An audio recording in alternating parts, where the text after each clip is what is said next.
أفلام، فكان لما يضيق عليه الخناق المنتجين والمخرجين. طالبينه كان دايما يرشحني للأدوار الفائضة منه.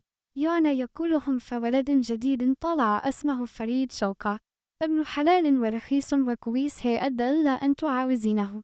واشتهت معه كثير أوالي هذه 1952 وأردت أن أغيره.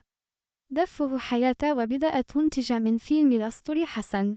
وما فيش فيلم أنتجه، وإذا كنت أنتجت 35 فيلم إلى الآن فيمكن محمود المليجي مشترك معايا. ف25 فيلم منهم لا، لأن الموزع السينماء زمان أو شباك التذاكر يتطلب. فالفيلم وجود فريد شوقة ومحمود المليجي. يمكن مكنوش بيسأل من البطل معانا.